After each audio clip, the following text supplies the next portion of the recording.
So today I'm going to tell you why I stopped carrying the Shield Plus, the gun that took over for the Shield Plus, and why I made the switch. Now, if you're familiar with me at all, you know that the Shield Plus, since its inception, has been my favorite carry gun. It strikes a perfect balance between weight, capacity, shootability, size. Everything is pretty much damn near perfect on the Shield Plus. But I found one that might be just a little bit better here. So without further ado, let me show you the gun that took over for the Shield Plus. Whoop. Yep, the Shield Plus Performance Center. So we got a little bit of difference here that I want to talk about. Let's go ahead and get into that. So size-wise on the Performance Center, it's 22.6 ounces unloaded. It's got a 7-inch overall length, and it's 5.1 inches high. Contrast that to the original Plus, which is 20.2 ounces unloaded, 6.1 inches in overall length, and like 4.6 inches high. And what this actually looks like, put them slide to slide, you can see now the Performance Center on the right has a 4-inch barrel. The Shield has a 3.1-inch barrel on your left there. So that's what they look like. Width is negligible, if any difference at all there. And then the height difference, 4.6, 5.1, you're thinking, oh, that's kind of meaningful. Now they're both 10 and 13 rounds with the extended magazine. But that's about the difference that you can expect. It's really not much. It sounds like more on paper than it does in person there. Some more little things to go over, and again, I'll be reviewing this gun on its own. The Shield Plus, if you want to check out some of my other videos, I have a bunch of videos with the Shield Plus, but this one again has a 4-inch barrel. They went with the fiber optics, so you have the green front, the red rear. It's not a bad contrast at all. I really like the way the green shows up. I think I got to spend some more time with this gun for sure, and you're about to see why, but you know, I think that the red and green contrast is pretty good. I almost would prefer just a blacked out rear and the green fiber optic. You know, they don't do anything for you really at night unless you are coming from like the outside and then walking into a dark house or something like that, you know. But anyways, Crimson Trace came with it. This is a 5 MOA dot. We'll talk about more of that in the review. Reversible magazine release, and they do have a PC tune. So the Performance Center, those guys do a really good job at tuning the guns and making them pretty special. So you have that flat face trigger, you hit the wall, you have a little overstop bump right there. Boom, brakes. Super clean. Reset right there. One more time. Boom. Now, the original Shield, which I have praised the trigger on this one too,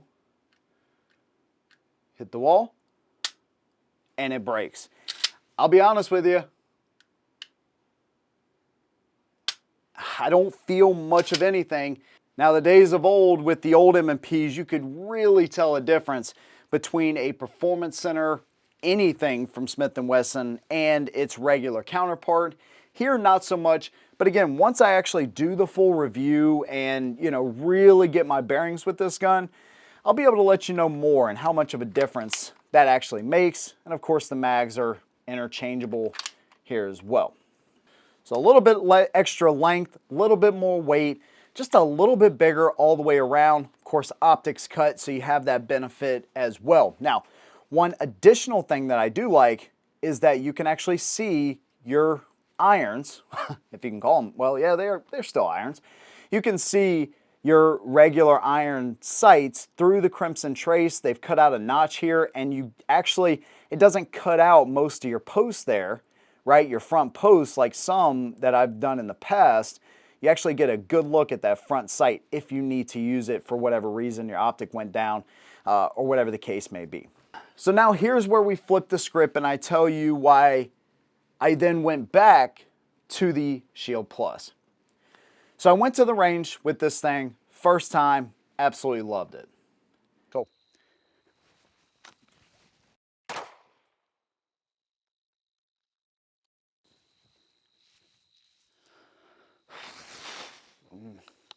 Messed up the draw on that one.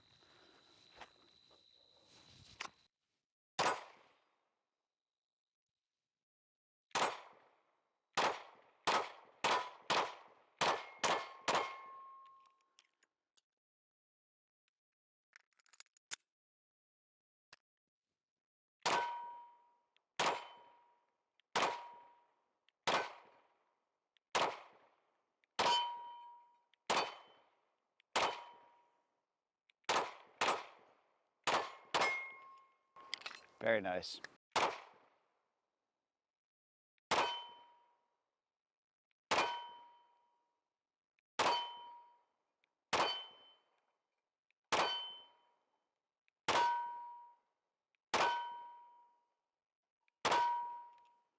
Okay, move my sight picture over just a little bit, my point of aim, and obviously then my point of impact shifted over. That first shot, I did miss off the left of that plate, and then brought it over there, so good.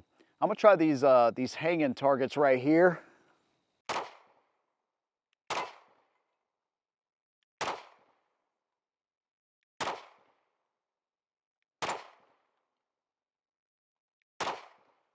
Now, the penis target. Let's see if I can hit that one.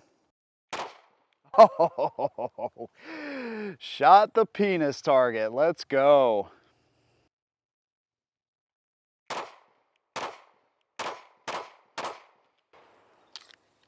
People ask me why I like the Shield Plus, dude. No matter if it's the Performance Center with the 4-inch barrel or the regular one, it freaking works, dude. It shoots incredibly well for as small as it is, dude.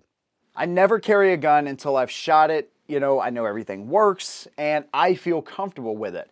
But one important change that I've made over the past couple of weeks to a month is I'm now taking, if I have a holster for a gun, especially a carry gun, I'm wearing that holster to the range and I'm practicing live fire. I used to do it where I would just practice my draw stroke and do like a dry fire simulation. But now I'm doing it at the range. First time, did incredible. The second time, I was kind of off on my shots and I kept wanting to look for the irons and I use like a lower thirds, right? So I actually have my dot above my front sight there, but I found myself not being on target nearly enough. I wasn't as comfortable with it as I thought I would be. Now I know if I just removed the dot, put the plate back on, and used the sights that are on here, there'd be no question. I'd be carrying this thing and there would be no issue. But because I'm not super comfortable with that dot, and because I personally just need to get better looking for that dot, I am not going to carry it just yet. So I went back to the original Shield Plus because I know this gun, I draw it out of a holster, I'm on target, and I just feel more comfortable right now. So again, that's why I've kind of done this video, to show you where my mind's been going and what I've been experimenting with the Shield Plus and the Performance Center Shield Plus, and you know why I made this change to take my holster to the range and practice those live fire draws, which is in a upcoming video as well, because this really taught me an important lesson.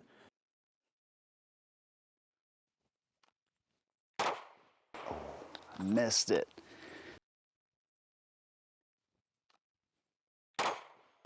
Headshot.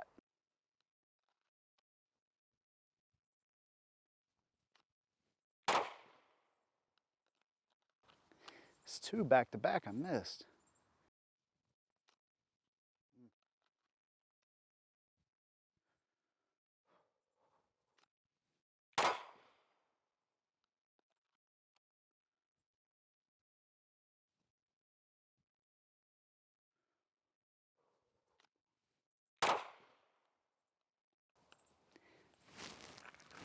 That red dot's kind of messing with me. I'm looking for the irons, but I'm picking up the dot.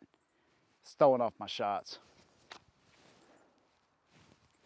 Yeah.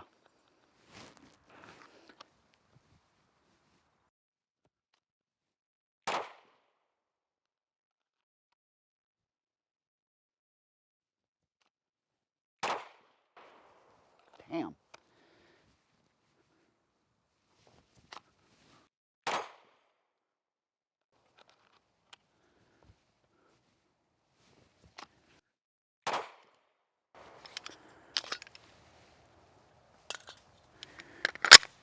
Printing a little bit high.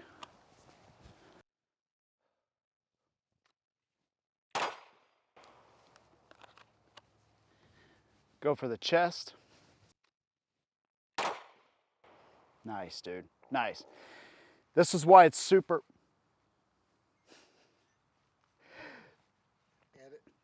Yeah, maybe not. Maybe I keep it in, who knows. This is why it's super important, even if it's a gun that you have shot, but it's just, you add a dot to it. You have to practice these things because you've seen, and I'm keeping all this in, you see my first 5 or 6 shots, I was off. And so I'm looking for the irons, but I'm seeing the dot well, I'm sorry, I'm seeing the irons, but then the dot comes into play as I rotate the gun down.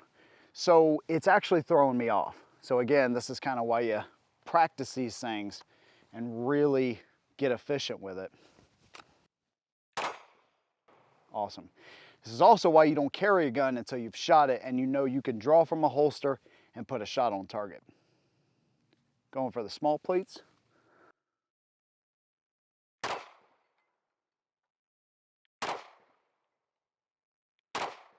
This gun definitely likes a 6 o'clock hold too.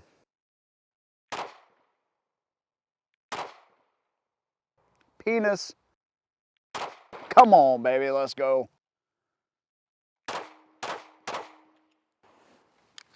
Freaking awesome gun, dude. See, I cannot say it enough. The Shield Plus is where it's at. So, it was kind of a bait and switch, but not in a bad way. I stopped carrying the Shield Plus for the Performance Center. I didn't have a great experience last time at the range with the Performance Center, so now I'm back with the Shield Plus. Regardless, the Shield Plus is still king of the concealed carry world in 2022, no matter what version you go with. But I really got to get better with this thing, and I'm going to put some time and work in with the Performance Center before we do the review and the 1,000 round update. So make sure that you're subscribed with notifications on. If you like what I do here and want to support me on Patreon, you can do that for $1 freaking dollar. I would really appreciate it. If you want to join the channel, you can do that too for as little as $1, 99 cents actually. Big thanks to your support here. See you in the next one. And as always, hold 'em down.